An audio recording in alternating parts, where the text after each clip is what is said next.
আপনাদের যে মোদি বিরোধী স্টেটমেন্টের এগুলো নিয়ে আমি এখানেই করতাম এবং আমার নিজের আইডি থেকে এখানেই করতাম। সো ইন দ্য মিটার আমি আমার রেডিফোন গ্রুপে আমি প্রকিউরমেন্ট অফিসার হিসেবে ছিলাম, ইন্টারকন্টিনেন্টাল আমি প্রকিউরমেন্ট ম্যানেজার হিসেবে জয়েন করি ঢাকায়।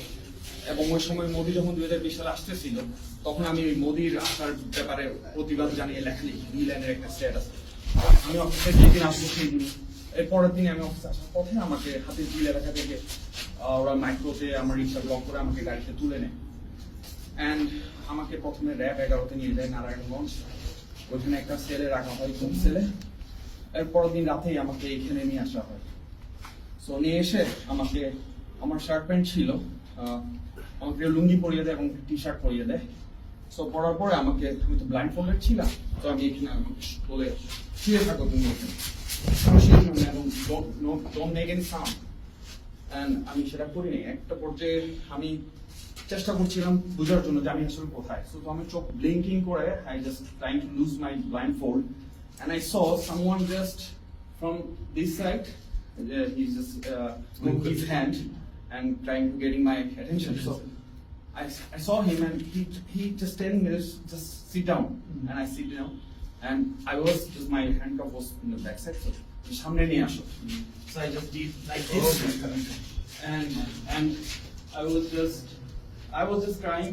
I just thinking about my two small child and my আমার যে বাচ্চা দুটো ছিল, একটা 7 মাসের বাচ্চা আর একটা 1.5 বছর বাচ্চা। আমি তার শুধু তাদের কথা চিন্তা করছিলাম, আমি তাদের খুব মিস করছিলাম এন্ড আমি শিওর ছিলাম যে আমাকে মেরে ফেলা হবে। এন্ড তাদের থেকে আমি যখন জিজ্ঞেস করছিলাম, তারা আমাকে বারবার বলছে যে চিন্তা করিও না তুমি, এখানে আল্লাহ আমাদেরকে দেখবেন, হেল্প করবেন। সো তারাও বলছিল, আমাদের ছোট ছোট বাচ্চা। আমি তাদেরকে তখন জিজ্ঞেস করছিলাম যে তোমরা কয় বছর ধরে এখানে? তো কেউ বলে 1.5 বছর, পাশে ও একজন ছিল বলে ও 3 বছর, একটা 17 বছরের বাচ্চা ছিল, রাঙ্গুনিয়া থেকে ওকে গুম করে আনা হয়। এই পাশে আরো 2 জন ছিল। এখানে এসে তখন এসে গেছে না, এবং আমাদের প্রত্যেকটা কমিউনিকেশন টোটালি ইশারায় হচ্ছে, কারণ এবং যে ইশারা যখন বুঝতাম না এখানে একটা দেওয়াল ছিল তখন মুভ করে ফেলেছে।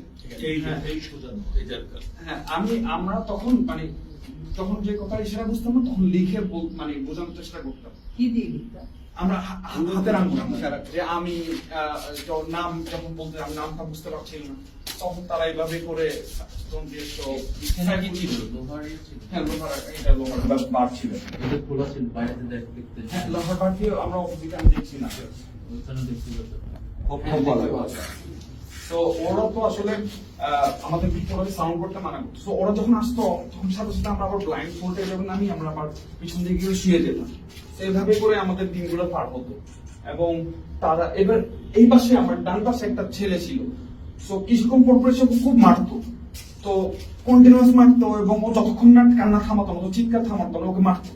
তো আমি তখন জিজ্ঞেস করতাম ওকে কেন মারতেছে, তো সব বলতো ও ওকে মারতে মারতো পাগল হয়ে গেছে এবং ন্যাংটা দাঁড়ায় থাকতো, এই জন্য ওকে মারতো। এবং ওকে কন্টিনিউয়াস মারতো যতক্ষণ ও সাউন্ড বন্ধ করতো না। তো আমার এই পাশে আমি আরো 4-5 জনকে দেখি, কেউ 1.5 বছর, কেউ 2 বছর, কেউ 3 বছর ধরে ঘুম ছিল। তো এভাবেই করে আমাদের আমার এখানে আমি 6 জন ছিল।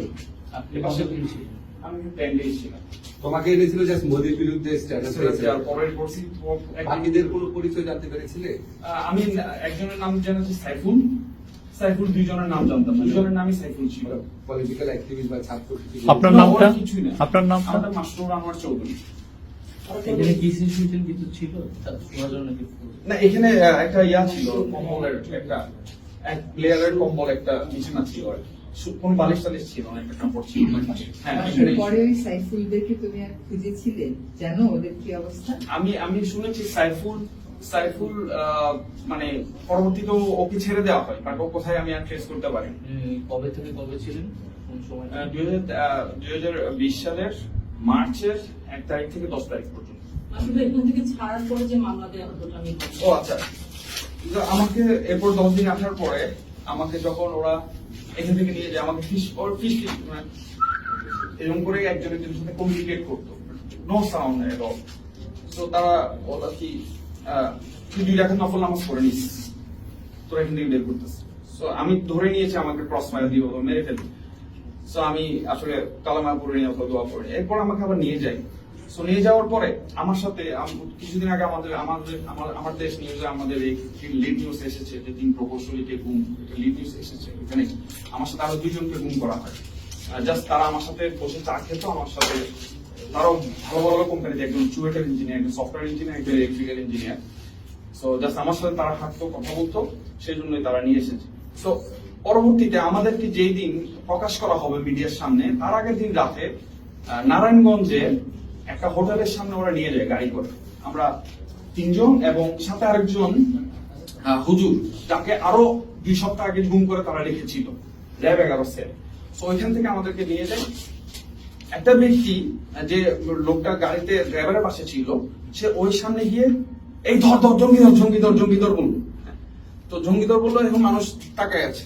তো দেখলাম 4 জন ব্যক্তিকে ওরা গাড়িতে তুললো, এবার গাড়িটা ব্যাক করে নিয়ে আসলো। আমি ধরে নিয়েছিলাম হয়তো আমাদের ছেড়ে দিব অথবা এরকম। ব্যাক করে নিয়ে আসার পরে আবার আমাদেরকে নারায়ণগঞ্জের 11 সেল, যে সেলটাতে আমার গুম করেছিল, আবার ওখানে দিয়ে দিল। পরের দিন সমস্ত মিডিয়ার সামনে আমাদেরকে এইভাবে দাঁড় করিয়ে ক্যামেরাম্যানরা বললো, মিডিয়া ম্যানরা বললো যে আপনারা হাঁটেন। হ্যাঁ, আমরা হাঁটলাম। হাঁটার পরে আবার যান, আবার আমাদেরকে ঢুকে ফেলা হলো সেলে। পরের দিন আমাদেরকে জেলে দেওয়া হলো, জেলে নিয়ে যাওয়া হলো। আমরা ওখানে পত্রিকায় দেখলাম নারায়ণগঞ্জে নাশকতার পরিকল্পনার সময় এই প্রকৌশলীদেরকে হাতে নাতে ধরা হয়, গোপন মিটিং এর সময় তাদেরকে হাতে নাতে ধরা হয়। এরপর আমার my career already destroyed, and I was a procurement manager in multinational companies, and I earned 6-digit salary, and that is a big point in my career. Within 3 years, I became manager, and everything was gone. And still, I'm suffering in financial crisis. I have 3 children, and আমি কেসে এখনো হাজিরা দিই, আমার কেসটা এখনো চলছে। মানে just জঙ্গি নাটক। হ্যাঁ, ওই জঙ্গি মামলাটাই এখনো চলছে, আমি এখনো হাজিরা দিই। জি।